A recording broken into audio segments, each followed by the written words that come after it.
ನಮಸ್ಕಾರ, ಆರ್ಗ್ಯಾನಿಕ್ ಕಿಚನ್ಗೆ ಸ್ವಾಗತ.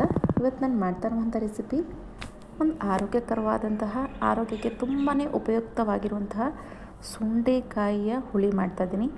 ಇದನ್ನು ಹಳ್ಳಿ ಕಡೆ ಸುಂಡೆಕಾಯಿ, ಕಾಡು ಬದನೆ ಅಥವಾ ಬಸುಂಡೆಕಾಯಿ ಅಂತಲೂ ಕೂಡ ಹೇಳ್ತಾರೆ. ಇದರಲ್ಲಿರುವಂತಹ ಉಪಯೋಗಗಳು ತುಂಬಾ ಇದೆ. ಈ ಕಾಯಿ ಎಲ್ಲಾದರೂ ಸಿಕ್ಕಿದ್ರೆ ದಯವಿಟ್ಟು ಇದನ್ನು ಮಾಡ್ಕೊಂಡು ತಿನ್ನಿ ಮನೆಯಲ್ಲಿ. ಇದು ಕ್ಯಾನ್ಸರ್ನಿಂದ ಹಿಡಿದು ಡಯಾಬಿಟಿಸ್ವರೆಗೂ ಕೂಡ ಆರೋಗ್ಯಕ್ಕೆ ಆಗಿರುವಂತಹ ಒಂದು ಕಾಯಿ. ಇದು ಬಂದು ನಿಮಗೆ ಈ ಕಾಯಿಯಲ್ಲಿ ಆ್ಯಂಟಿ ಬ್ಯಾಕ್ಟೀರಿಯಲ್ ಅಂಶ ಜಾಸ್ತಿ ಇರೋದ್ರಿಂದ ಕ್ಯಾನ್ಸರ್ ಕಾರಕ ಅಂಗಾಂಶ ಬೆಳವಣಿಗೆ ಆಗೋದನ್ನು ಕಮ್ಮಿ ಮಾಡುತ್ತೆ, ಆರೋಗ್ಯದಲ್ಲಿ ಸುಧಾರಣೆ ಕೊಡುತ್ತೆ. ಹಾಗೆ ಮಧುಮೇಹಕ್ಕಂತೂ ರಾಮಬಾಣ ಅಂತಲೇ ಹೇಳ್ಬೋದು. ಹಾಗೆಯೇ ಹೊಟ್ಟೆಯಲ್ಲಿ ಹುಣ್ಣಾಗಿದ್ರೂ ಸಹ ಇದು ಉಪಯುಕ್ತವಾಗುತ್ತೆ ನಮ್ಮ ಆರೋಗ್ಯದಲ್ಲಿ. ಹಾಗೆ ಕರುಳಿನ ಸಂಬಂಧಿ ಕಾಯಿಲೆಗಳಿಗೂ ಕೂಡ ಉಪಯುಕ್ತವಾಗಿರುವಂತಹ ಒಂದು ಕಾಯಿ ಅಂತಲೇ ಹೇಳ್ಬೋದು. ಬನ್ನಿ ಇದನ್ನು ಯಾವ ರೀತಿ ಮಾಡ್ಕೊಳ್ಳೋದು ಅಂಥೇಳಿ ನೋಡೋಣ. ನೋಡಿ, ಈ ಕಾಯಿನ ಈ ರೀತಿ ಒಂದೊಂದೇ ಬಿಡಿಸ್ಕೋಬೇಕು. ಬಿಡಿಸಿ ಈ ಕಾಯಿನ ಜಜ್ಜಬೇಕು. ಅದರೊಳಗಡೆ ಬೀಜಗಳಿರುತ್ತೆ. ಆ ಕಾಯಿನ ಈ ಥರ ನಿಧಾನಕ್ಕೆ ಜಜ್ಜಿಕೊಂಡು, ನೋಡಿ ಈ ರೀತಿ ಒಳಗೆ ಸಣ್ಣ ಸಣ್ಣ ಬೀಜಗಳಿರುತ್ತೆ. ಆ ಬೀಜನ ನಾವು ತೆಗಿಬೇಕು. ಇಷ್ಟು ಜಜ್ಜಿದ್ರೆ ಸಾಕು, ಫುಲ್ ಪುಡಿಯಾಗಿ ಮಾಡಬೇಡಿ. ಇದನ್ನು ಒಂದು 4ರಿಂದ 5 ಸಾರಿ ಆ ಬೀಜಗಳೆಲ್ಲ ಹೋಗೋವರೆಗೂ ತೊಳ್ಕೊಬೇಕು. ನೋಡಿ ಈ ರೀತಿ ಆಗುತ್ತೆ. ಜಜ್ಜಾದಮೇಲೆ ಇದನ್ನು 4ರಿಂದ 5 ಸಾರಿ ಚೆನ್ನಾಗಿ ತೊಳ್ಕೊಳ್ಳಿ. ತೊಳೆದಾದ್ಮೇಲೆ ಇದನ್ನು ಹೇಗೆ ಮಾಡೋದು ಅಂಥೇಳಿ ನೋಡೋಣ ಬನ್ನಿ. ಈ ರೀತಿ ಕಪ್ಪಗೆ ನೀರು ಬರುತ್ತೆ, ಇದನ್ನೆಲ್ಲ ತೆಗಿಬೇಕು. ನಂತರ ನಾನು 4ರಿಂದ 5 ಸ್ಪೂನ್ ಆಗುವಷ್ಟು ಇಲ್ಲಿ ಎಣ್ಣೆ ತೊಗೊಳ್ತಾ ಇದ್ದೀನಿ.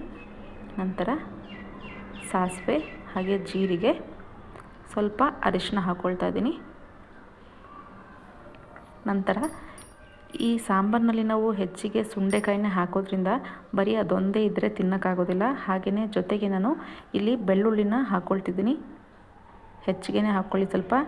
ನಂತರ ನಾನಿಲ್ಲಿ ಸ್ವಲ್ಪ ಕರ್ಬೇವಿನ ಸೊಪ್ಪು ಹಾಗೆಯೇ ಸಾಂಬಾರು ಈರುಳ್ಳಿನ ನಾನಿಲ್ಲಿ ಹಾಕ್ಕೊಳ್ತಾ ಇದ್ದೀನಿ. ನಾವು ಅದೊಂದೇ ಕಾಯಿ ತಿನ್ನೋಕ್ಕಾಗದೇ ಇರೋ ಕಾರಣಕ್ಕೆ ಸ್ವಲ್ಪ ಈರುಳ್ಳಿ ಹಾಗೆ ಬೆಳ್ಳುಳ್ಳಿನ ಹಾಕ್ಕೊಳ್ಳೋದ್ರಿಂದ, ಜೊತೆಗೆ ತಿನ್ನೋದ್ರಿಂದ ಆ ಕಾಯಿ ಕೂಡ ತಿಂತಾ ಇದ್ದೀವಿ ಅಂತ ನಿಮಗೆ ಗೊತ್ತಾಗೋದಿಲ್ಲ.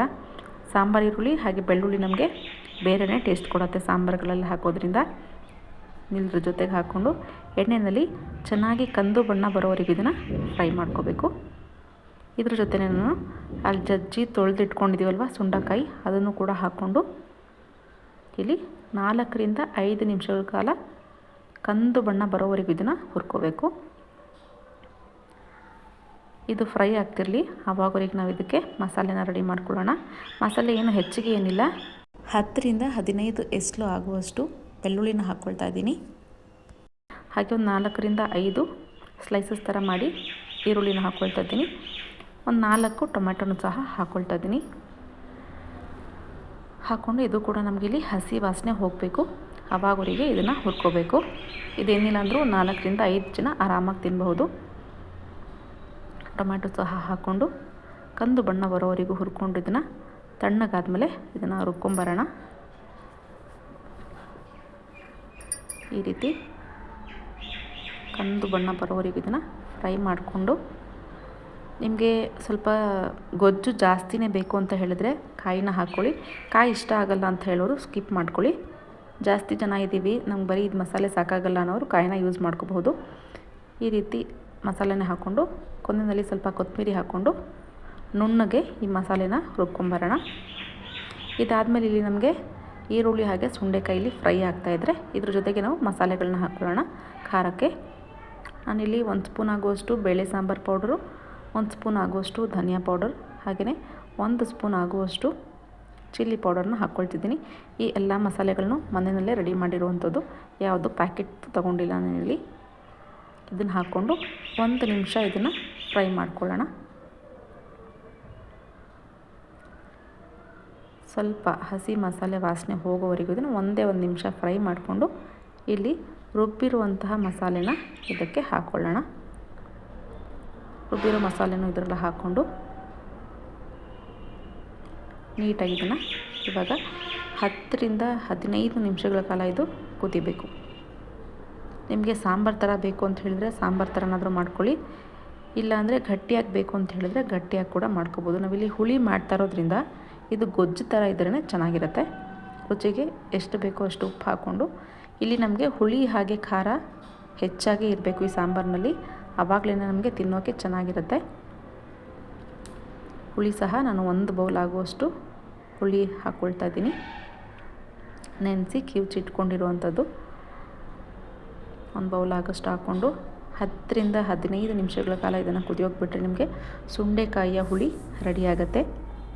ಈ ಕಾಯಿಯಲ್ಲಿ ಎಷ್ಟೆಲ್ಲ ಉಪಯೋಗಗಳಿದೆ ಅಂತ ಹೇಳಿದ್ರೆ, ಇದು ಮಧುಮೇಹಕ್ಕೂ ಕೂಡ ರಾಮಬಾಣ ಅಂತ ಹೇಳಿದೆ. ಹಾಗೆ ಹೃದಯ ಸಂಬಂಧಿ ಕಾಯಿಲೆಗೂ ಕೂಡ ಇದು ಉಪಯೋಗವಾಗಿರುವಂಥ ಕಾಯಿ. ಹಾಗೆ ಕೈ ಕಾಲು ಹಿಡ್ಕೊಳ್ಳುತ್ತೆ ಅಂತ ಹೇಳ್ತಾರಲ್ವ, ಅವಾಗವಾಗ ಅದಕ್ಕೂ ಸಹ ಒಳ್ಳೆಯದು. ಹಾಗೆಯೇ ಪಾರ್ಶ್ವವಾಯು ಕಾಯಿಲೆಗೂ ಸಹ ಈ ಕಾಯಿ ಒಳ್ಳೆಯದು. ಹಾಗೆಯೇ ಈ ಸುಂಡೆಕಾಯಿನ ಸೂಪ್ ಮಾಡ್ಕೊಂಡು ಸಹ ಕುಡಿಬಹುದು. ಇದು ಜ್ವರ ಹಾಗೆ ಶೀತನ ಕಡಿಮೆ ಮಾಡುತ್ತೆ. ಹಾಗೆಯೇ ಈ ಕಾಯಿನ ನೆನೆಸಿ ಕುಡಿಯೋದ್ರಿಂದ ತೂಕ ಸಹ ಹೆಚ್ಚಾಗುತ್ತೆ ಅಂತ ಹೇಳ್ತಾರೆ.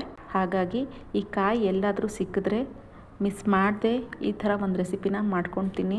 ಹಾಗೆ ನಮ್ಮ ಆರೋಗ್ಯಕ್ಕೆ ಉಪಯುಕ್ತವಾಗಿರುವಂಥ ಒಂದು ಹುಳಿ ಅಂತಲೇ ಹೇಳ್ಬೋದು. ಡಿಫ್ರೆಂಟಾಗೂ ಸಹ ಇರುತ್ತೆ. ನನ್ನ ಈ ಚಾನಲ್ನ ಹೊಸದಾಗಿ ನೋಡ್ತಿರೋರು ಪ್ಲೀಸ್ ಸಬ್ಸ್ಕ್ರೈಬ್ ಮಾಡ್ಕೊಳ್ಳಿ. ಫ್ರೆಂಡ್ಸ್ ಆ್ಯಂಡ್ ಫ್ಯಾಮಿಲೀಸ್ಗೆ ಶೇರ್ ಮಾಡಿ. Thank you.